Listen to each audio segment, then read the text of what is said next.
satu Tuhan yang Maha Esa, Tauhid. Tapi konsep Tuhan dalam kepercayaan Druze sangat filosofis dan mistis. Para suku Druze percaya pada Allah, tetapi tidak dalam konteks syariat Islam tradisional. Karena mereka percaya Tuhan itu transenden dan tidak bisa dikenali langsung. Hanya bisa dipahami melalui kebijaksanaan. Mereka mengakui bahwa Nabi Muhammad adalah salah satu nabi, tetapi bukan nabi terakhir menurut keyakinan para suku Druze.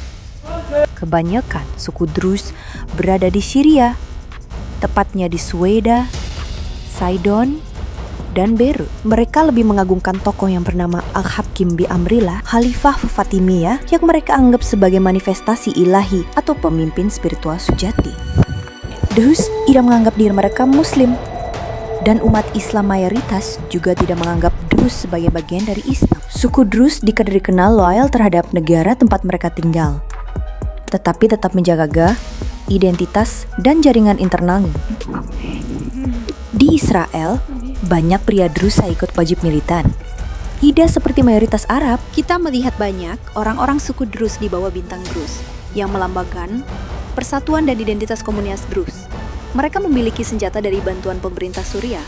Saat rezim Bashar al-Assad pernah memberi senjata dan pelatihan kepada kelompok Druze untuk menjaga wilayahnya sendiri dari ISIS dan kelompok oposisi.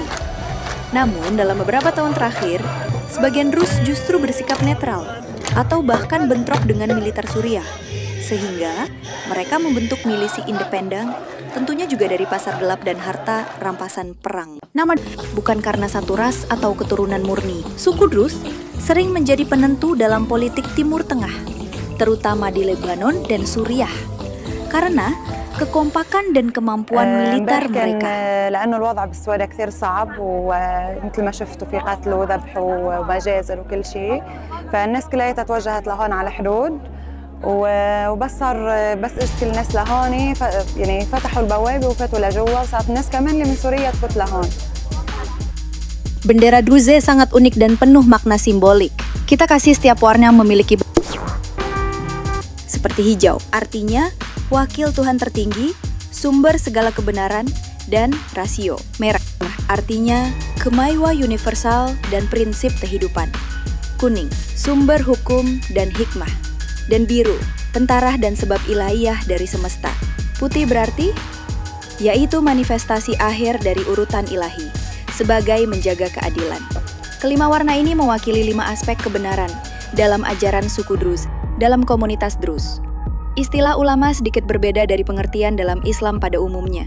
Mereka memiliki golongan khusus yang disebut uqal, yaitu para orang bijak, spiritualis, dan penjaga ajaran rahasia. Ini adalah golongan religius tertinggi dalam masyarakat Druze. Mereka yang menjalani kehidupan suci, belajar ajaran rahasia, dan menjaga moral komunitas. Ulama Druze tidak membuka ajarannya keluar, bahkan kepada anggota Druze sendiri hingga cukup umur dan layak. Mereka memberi bimbingan moral dan spiritual, menjadi penengah konflik dalam komunitas, menjaga tradisi dan identitas suku dari generasi ke generasi. Para ulama Druze ini, mereka tidak berdakwah keluar, karena ajaran mereka tertutup dan tidak menerima mu'alaf. Suku Druze cukup sering terlibat dalam perang atau konflik bersenjata, seperti di depan kita ini, tahu-tahu boom, ada bom. Bukan karena mereka agresif, tapi karena mereka berada di wilayah yang penuh konflik, Suriah, Lebanon, Palestina, Israel, dan harus melindungi identitas serta wilayah mereka yang minoritas dan unik. Druze di Israel adalah satu-satunya kelompok Arab yang ikut wajib militer Israel. Mereka ikut dalam banyak perang atas nama negara Israel, seperti Perang 6 Hari dan konflik Gaza. Namun, ini juga membuat mereka sering dilema, karena harus berperang melawan sesama Arab atau Muslim. Sifat suku Druze tidak agresif, tapi sangat defensif. Faktor utama, geopolitik dan keberadaan sebagai minoritas.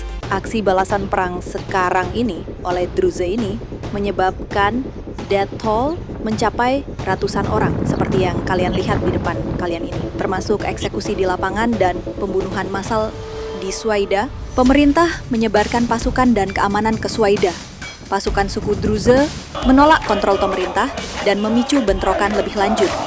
Ada laporan pelanggaran HAM oleh milisi pemerintah dan eksekusi tanpa proses hukum. Akhirnya, pemimpin spiritual Druze seperti Hikmat Al-Hijri menyatakan bahwa komunitas mereka menghadapi perang pemusnahan total dan menyerukan perlawanan bersenjata terhadap pasukan pemerintah. Pemerintah transisi Israel tiba-tiba melakukan serangkaian serangan udara di Damaskus dan Suwaida, mengklaim untuk melindungi komunitas Druze. Di tengah gelombang kekerasan, Sheikh Hikmat Al-Hijri, salah satu 3 pemimpin spiritual utama Druze di Suriah, tampil vokal. Ia mengutuk keras serangan terhadap wilayah Druze, menyebutnya sebagai kampanye brutal dan bahkan genosida terhadap komunitasnya. Hikmat meminta para pejuang Druze untuk bertahan dengan segala cara dan tidak mengapa jika mereka menolak pengakuan pemerintah sementara. Walaupun beberapa pernyataan pro-pemerintah sempat dikeluarkannya, ia kemudian membantah, mengatakan itu ditandatangani di bawah tekanan, dan menolak posisi yang tidak selaras dengan suara asli komunitasnya. Ia juga mendorong agar kahanan dan sandera Badui diperlakukan secara manusiawi, mengekankan tradisi kehormatan Druze. Di sisi lain, ada Sheikh Hamud Al-Hinnawi, pemimpin spiritual lainnya yang mengambil pendekatan berbeda. Ia menyerukan pengendalian diri dan meminta semua pihak menahan diri, menghindari perpecahan sektarian, serta menjaga supremasi hukum dan persatuan nasional. Menurutnya, martabat komunitas harus dijaga lewat akal dan bijaksana, bukan kekerasan. Ulama Druze sekarang berada dalam persimpangan jalan, antara bertahan keras demi melindungi suku mereka, atau mencoba meredakan ketegangan untuk menjaga persatuan dan masa depan. Dua pendekatan ini mencerminkan dinamika komunitas yang tidak gampang dicap besar atau kecil. Kita pantau terus ya. Jangan lupa like, komen, dan share. Malam hari ini para komunitas Druze yang tepuk tangan bersamaan disertai di mana anak kecil mengenali tempat dan orang dari kehidupan sebelumnya. Di balik terlihat kejamnya, sebenarnya suku Druze menyapa dengan salam damai dan kadang menyebut ahlan wa sahlan, selamat datang. Banyak orang menyebut sikap mereka seperti keluarga, bahkan kepada turis atau peneliti asing. Dalam komunitas Druze, tolong-menolong adalah nilai wajib. Jika ada tetangga kesusahan, semua warga akan membantu. Tidak heran, wilayah-wilayah Druze dikenal sangat solid dan aman, meski berada di tengah konflik. Akademisi, bahkan jenderal militer di Israel atau menteri di Lebanon. Pernikahan hanya boleh dilakukan antar sesama, tidak terbuka umum. Inilah tempatnya, untungnya kita dibolehin ngerekam karena tertutup dan dijaga ketat. Di dalamnya ini ada ruang meditasi sunyi, tanpa dekorasi mewah. Karena mereka fokus pada kesunyian batin dan pemurnian jiwa, bukan simbol lahiriah.